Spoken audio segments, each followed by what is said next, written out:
Hello friends, स्वागत आप सभी का बीएल एजुकेशन चैनल में। दोस्तों, यह वीडियो सिर्फ और सिर्फ राजस्थान पुलिस की आने वाली जो एग्ज़ाम है इसके लिए हैं। इसके लिए हम कंप्यूटर के 1000 से भी अधिक क्वेश्चनों की एक सीरीज़ लेके आ रहे हैं।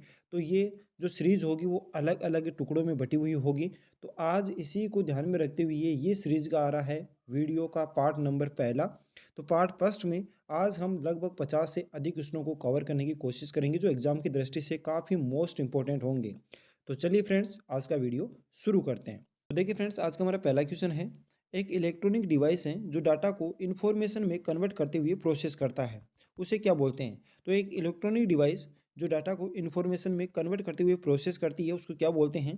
तो इसके लिए ऑप्शन है प्रोसेसर, कंप्यूटर, स्टाइलिश या फिर कैसे। तो देखिए फ्रेंड्स, इसका राइट आंसर हो जाएगा ऑप्शन ए यानी कि प्रोसेसर। तो जो प्रोसेसर है वो प्रोसेसर एक इलेक्ट्रॉनिक्स डिवाइस है जो डाटा को इन्फॉर्मेशन में कन्वर्ट करते हुए क्या करता है, प्रोसेस करता है। तो चलिए अगला क्वेश्चन है। कंप्यूटर प्रोसेस द्वारा इन्फॉर्मेशन में परिवर्तित किए जाते हैं। तो इसके लिए ऑप्शन है प्रोसेसर, डेटा, इनपुट या फिर नंबर। तो देखिए फ्रेंड्स, इसका राइट आंसर हो जाएगा ऑप्शन बी यानी कि डेटा। तो कंप्यूटर प्रोसेस द्वारा जो डेटा है वो इन्फॉर्मेशन में क्या किए जाते हैं, परिवर्तित किए जाते हैं। तो इसका राइट आंसर हो जाएगा ऑप्शन बी यानी कि डेटा। चलिए अगला क्वेश्चन है, एटीएम क्या है? तो इसके लिए ऑप्शन है बैंकों की शाखाएं, इसके साथ ही बैंकों के स्टाफ युक्त काउंटर, इसके साथ ही बिना स्टाफ के नकदी लेन देन या फिर ये सभी। तो यह आपको पता होगा। तो देखिए इसका राइट आंसर हो जाएगा बिना स्टाफ के नकदी लेन देन, वही क्या है, एटीएम।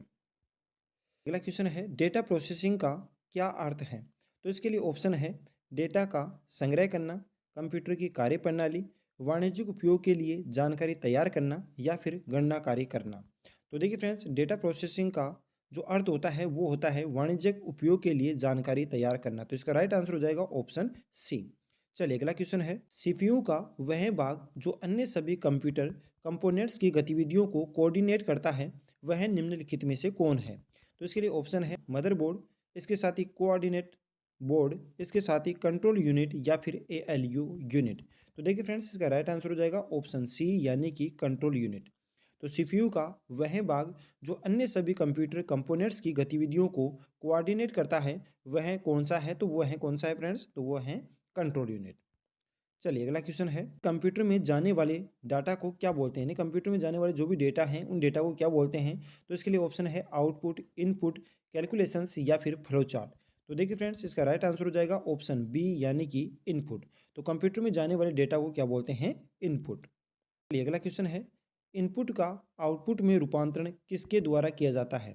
यानी कि जो भी इनपुट है इस इनपुट का आउटपुट में जो रूपांतरण किया जाता है वो किसके द्वारा किया जाता है? तो इसके लिए ऑप्शन है पेरी फल्स के द्वारा, मेमोरी के द्वारा, स्टोरेज के द्वारा या फिर सीपीयू के द्वारा।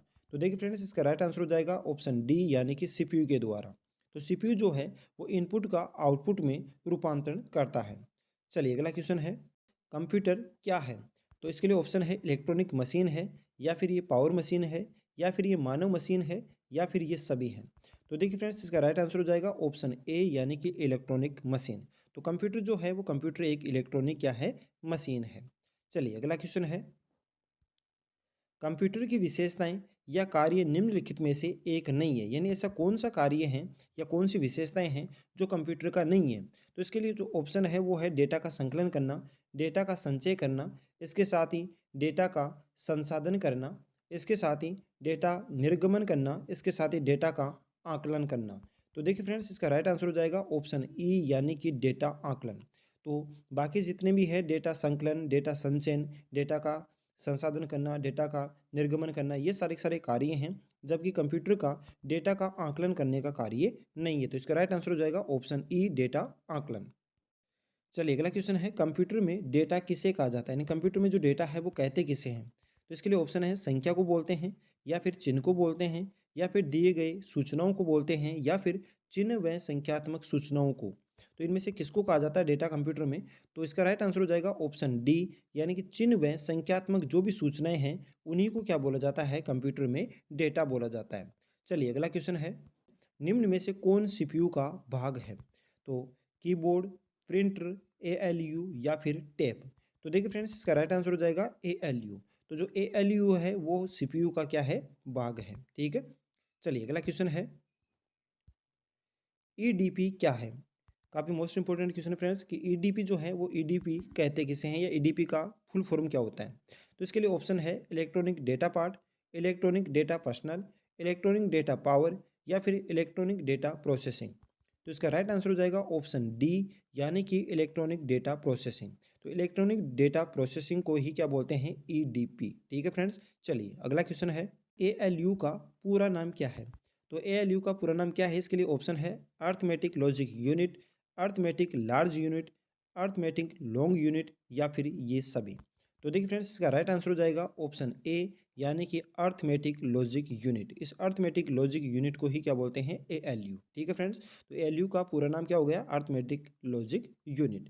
चलिए अगला क्वेश्चन है वीडीयू एम कीबोर्ड संपर्क के बीच स्थापित करता है, यानी कि वीडीयू और जो कीबोर्ड है उनके बीच जो संपर्क स्थापित करता है वो कौन करता है? तो इसके लिए ऑप्शन है प्रिंटर, माउस, सीपीयू या फिर टर्मिनल। तो देखिए फ्रेंड्स, इसका राइट आंसर हो जाएगा ऑप्शन सी, यानी कि सीपीयू। तो जो सीपीयू है वो वीडीयू एम कीबोर्ड इन दोनों के बीच में संपर्क स्थापित करने का कार्य करता है। चलिए अगला क्वेश्चन है मनुष्य की स्मरण शक्ति कंप्यूटर की तुलना में कैसी होती है? तो इसके लिए ऑप्शन दे रखा है सामान्य होती है या फिर उच्च होती है या फिर निम्न होती है या फिर औसत होती है। तो देखिए फ्रेंड्स, इसका राइट आंसर हो जाएगा ऑप्शन ए, यानी कि सामान्य। तो मनुष्य की स्मरण शक्ति कंप्यूटर की तुलना में जो होती है वो कैसी होती है? सामान्य होती है। ठीक है, चलिए अगला क्वेश्चन है फ्रेंड्स, कंप्यूटर को किस प्रकार की बुद्धि की संज्ञा दी गई है? तो कंप्यूटर को किस प्रकार की बुद्धि की संज्ञा दी गई है? इसके लिए ऑप्शन है शुद्ध, मानव, कृत्रिम या फिर ये सभी। तो कंप्यूटर को किस प्रकार की बुद्धि की संज्ञा दी गई है? तो इसके लिए राइट आंसर हो जाएगा ऑप्शन सी, यानी कि कृत्रिम। तो कंप्यूटर को जो बुद्धि दी गई है वो किस प्रकार की संज्ञा दी गई है? तो वो दी गई है फ्रेंड्स कौन सी? कृत्रिम। ठीक है, ऑप्शन सी इसका राइट आंसर हो जाएगा। चलिए अगला क्वेश्चन है कंप्यूटर की क्षमता है, यानी कंप्यूटर की जो क्षमता है वो कैसी होती है? सीमित होती है, असीमित होती है, निम्न होती है या फिर उच्च होती है? देखिए फ्रेंड्स, जितने भी इंपॉर्टेंट क्वेश्चन है वो सारे के सारे सेलेक्टेड क्वेश्चन लिए हैं। क्वेश्चनों का लेवल देके आपको पता लग गया होगा कि क्वेश्चन इंपॉर्टेंट है या नहीं है, और एग्जाम में ऐसे ही क्वेश्चन पूछे जाते हैं। ठीक है, अगर वीडियो पसंद आ रहा है तो लाइक कीजिए, अपने दोस्तों के पास से ज़रूर शेयर कीजिएगा। चलिए अगला क्वेश्चन है कंप्यूटर की क्षमता कैसी है? तो सीमित है, असीमित है, निम्न है या फिर उच्च है?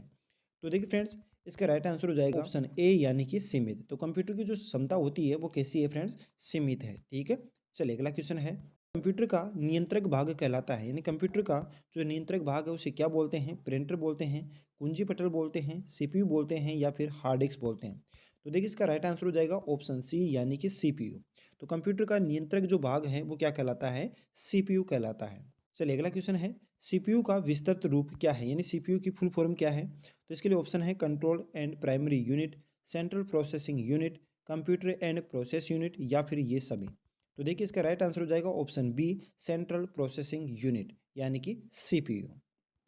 चलिए अगला क्वेश्चन है किसी व्यवस्था में कंप्यूटरीकरण की आवश्यकता होती है, यानी किस व्यवस्था में कंप्यूटरीकरण की आवश्यकता होती है? तो इसके लिए ऑप्शन है उसको करने में दृढ़ इच्छा शक्ति की, संबंधित वित्तीय संसाधनों की, जनशक्ति के प्रशिक्षण की या फिर एक अत्याधुनिक रचना की या फिर ये सभी। तो देखिए फ्रेंड्स, इसका राइट आंसर हो जाएगा ऑप्शन ई, यानी कि ये सभी। तो किसी भी व्यवस्था में कंप्यूटरीकरण की आवश्यकता के लिए ये सभी आवश्यकताएं होनी चाहिए। कौन कौन सी? उसको करने की दृढ़ इच्छा शक्ति की, संबंधित वित्तीय संसाधनों की, जनशक्ति के प्रशिक्षण की, एक अत्याधुनिक रचना की, यानी इन सभी की क्या पड़ती है? आवश्यकता पड़ती है। चलिए फ्रेंड्स, अगला क्वेश्चन है कंपेयर है। तो इसके लिए ऑप्शन है एएलयू का अर्थमेटिक कार्य, उसे कहते हैं कंपेयर, या फिर एएलयू का लॉजिकल कार्य, या फिर एएलयू का इनपुट आउटपुट कार्य या फिर ये सभी। तो देखिए फ्रेंड्स, इसका राइट आंसर हो जाएगा ऑप्शन ए, एएलयू का अर्थमेटिक कार्य। तो एएलयू का अर्थमेटिक जो कार्य है उसे ही क्या बोला जाता है? कंपेयर। ठीक है फ्रेंड्स, चलिए अगला क्वेश्चन है कंप्यूटर में कार्य करने का सिद्धांत है, यानी कंप्यूटर में कार्य करने का जो सिद्धांत है वो क्या है? इनपुट है, आउटपुट है, प्रोसेस है या फिर ये सभी हैं? तो देखिए फ्रेंड्स, इसका राइट आंसर हो जाएगा ऑप्शन सी, यानी कि प्रोसेस। तो कंप्यूटर के कार्य करने का जो सिद्धांत है वो क्या है? प्रोसेस। चलिए अगला क्वेश्चन है प्रोसेस डेटा को कहते हैं, यानी प्रोसेस किया हुआ जो डेटा है उसको क्या बोलते हैं? इनपुट बोलते हैं, आउटपुट बोलते हैं, प्रोसेस बोलते हैं या फिर ये सभी बोलते हैं? तो देखिए फ्रेंड्स, प्रोसेस किया हुआ जो डेटा है, यानी जो प्रोसेस जो डेटा है उसको क्या बोलते हैं? तो फ्रेंड्स उसको बोला जाता है आउटपुट। तो इसका राइट आंसर हो जाएगा ऑप्शन बी, यानी कि आउटपुट। चलिए अगला क्वेश्चन है कंप्यूटर के सभी भागों के बीच सामंजस्य स्थापित करता है।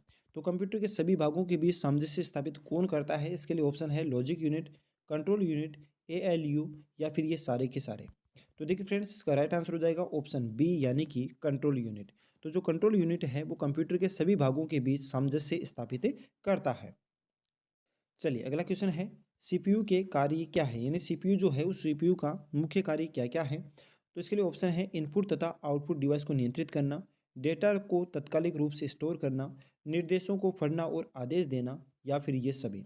तो देखिए फ्रेंड्स, ये सभी इसका राइट आंसर हो जाएगा, यानी ऑप्शन डी इसका राइट आंसर हो जाएगा। तो सीपीयू के ये सारे के सारे कार्य हैं, इनपुट तथा आउटपुट डिवाइस को नियंत्रित करना, डेटा को तात्कालिक रूप से स्टोर करना, इसके साथ ही निर्देशों को पढ़ना और आदेश देना, ये सारे के सारे कार्य हैं किसके? सीपीयू के। चलिए अगला क्वेश्चन है, इनपुट का आउटपुट में रूपांतरण किया जाता है, यानी कि इनपुट का आउटपुट में जो रूपांतरण किया जाता है वो किसके द्वारा किया जाता है? तो इसके लिए ऑप्शन है मेमोरी के द्वारा, इसके साथ ही पेरिफेरल्स के द्वारा, सीपीयू के द्वारा, या फिर इनपुट आउटपुट के द्वारा। तो देखिए फ्रेंड्स, इसका राइट आंसर हो जाएगा ऑप्शन सी यानी कि सीपीयू के द्वारा। तो इनपुट का आउटपुट में जो रूपांतरण किया जाता है वो रूपांतरण किसके द्वारा किया जाता है? सीपीयू के द्वारा किया जाता है।